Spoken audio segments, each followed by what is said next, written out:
नमस्कार। आज हम एक बहुत ही जरूरी मुद्दे पर बात करने वाले हैं।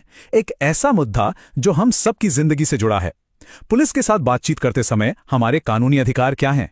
देखिए, कहते हैं ना कि ज्ञान ही सबसे बड़ी ताकत है। तो आज हम उसी ताकत को समझने की कोशिश करेंगे। पुलिस का नाम सुनते ही अक्सर मन में एक अजीब सी घबराहट होती है ना? और ये बिल्कुल नॉर्मल है। पर कभी सोचा है कि कुछ लोग बिना डरे एकदम कॉन्फिडेंस के साथ पुलिस से बात कैसे कर पाते हैं? इसका राज देखिए उनकी बहादुरी में नहीं है, बल्कि उनकी जानकारी में छिपा है। तो चलिए इस सफर पर निकलते हैं और इन 6 जरूरी पड़ावों को समझते हैं। ये वो पड़ाव हैं जो डर को आत्मविश्वास में बदल सकते हैं और किसी भी हालत के लिए तैयार कर सकते हैं। ठीक है, तो चलिए इसमें थोड़ा और गहरा उतरते हैं। सबसे पहले यह समझना जरूरी है कि सिर्फ अपने अधिकारों के बारे में जानना ही कितना बड़ा फर्क ला सकता है। यहां डर और आत्मविश्वास के बीच का फर्क साफ साफ देखा जा सकता है, और यह फर्क आता है सिर्फ और सिर्फ जानकारी से। जब पुलिस को यह एहसास होता है कि सामने वाला इंसान अपने अधिकारों को लेकर जागरूक है, तो उनका रवैया भी बदल जाता है, क्योंकि वो जानते हैं कि वो एक सजग नागरिक से बात कर रहे हैं। चलिए अब देखते हैं कि जब कोई पुलिस स्टेशन में होता है, चाहे वो शिकायत दर्ज कराने गया हो या उसे बुलाया गया हो, तब उसके बुनियादी अधिकार क्या होते हैं। तो सबसे अहम बात, पुलिस किसी की भी शिकायत लेने से मना नहीं कर सकती। ये एक कानूनी अधिकार है। अगर कोई आनाकानी करे तो बस उनसे सीनियर ऑफिसर मतलब एसएचओ के पास जाने की जरूरत है। शिकायत दर्ज कराने का हक किसी से छीना नहीं जा सकता।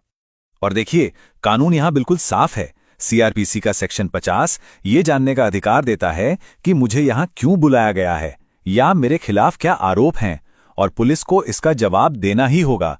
किसी को भी अंधेरे में नहीं रखा जा सकता। अब बात करते हैं एक काफी गंभीर स्थिति की, गिरफ्तारी। अगर कभी ऐसी नौबत आती है तो यह जानना बहुत जरूरी है कि पुलिस को कुछ सख्त नियमों का पालन करना ही होता है। ये नंबर इसे याद रखिए, गिरफ्तारी की प्रक्रिया में यह सबसे जरूरी समय सीमा है। ये एक ऐसा मौलिक अधिकार है जिसे कोई नहीं छीन सकता। किसी भी गिरफ्तार व्यक्ति को 24 घंटे के अंदर मजिस्ट्रेट के सामने पेश करना ही होगा।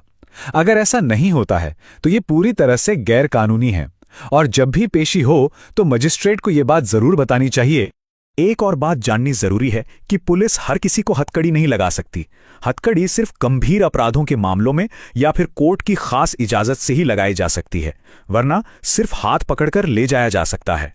अच्छा, अब मान लीजिए कोई व्यक्ति पुलिस हिरासत में है, तो उसकी सेहत और सुरक्षा को लेकर भी कुछ बहुत ही जरूरी अधिकार हैं। इसका मतलब सीधा सा है, हिरासत के दौरान किसी के भी स्वास्थ्य और सुरक्षा की पूरी जिम्मेदारी पुलिस की होती है।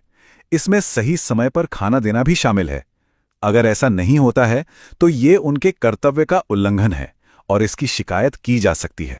तो याद रखने वाली बात यह है कि हिरासत में कोई अकेला नहीं है।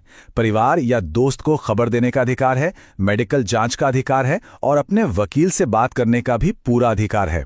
और रिमांड के दौरान हर 48 घंटे में मेडिकल जांच होना तो कानूनन जरूरी है। भारतीय कानून में महिलाओं की सुरक्षा और गरिमा के लिए कुछ खास नियम बनाए गए हैं, जिन्हें जानना तो बहुत ही ज्यादा जरूरी है। ये एक बहुत ही शक्तिशाली सुरक्षा कवच है। आमतौर पर किसी भी महिला को सूरज ढलने के बाद और सुबह होने से पहले गिरफ्तार नहीं किया जा सकता। और इन खास अधिकारों का कानूनी आधार है सीआरपीसी का सेक्शन 46, जो ये पक्का करता है कि महिलाओं के साथ कोई भी दुर्व्यवहार ना हो। ये नियम ये पक्का करते हैं कि पुलिस की कार्रवाई के दौरान एक महिला की गरिमा और सुरक्षा बनी रहे। चाहे तलाशी हो या पूछताछ, एक महिला पुलिस अधिकारी का होना जरूरी है। तो इस पूरी बातचीत का सार क्या है? सार बस इतना है कि जानकारी हमें डर से निकालकर आत्मविश्वास की ओर ले जाती है। अगर सब कुछ भूल भी जाएं, तो बस ये 3 बातें याद रखिए: 24 घंटे के अंदर मैजिस्ट्रेट के सामने पेशी, गिरफ्तारी का कारण जानने का अधिकार, और सुरक्षा एवं गरिमा का अधिकार। ये सबसे जरूरी है। तो अगली बार जब भी कोई ऐसी स्थिति सामने आए, घबराने के बजाय इन अधिकारों को याद करना है।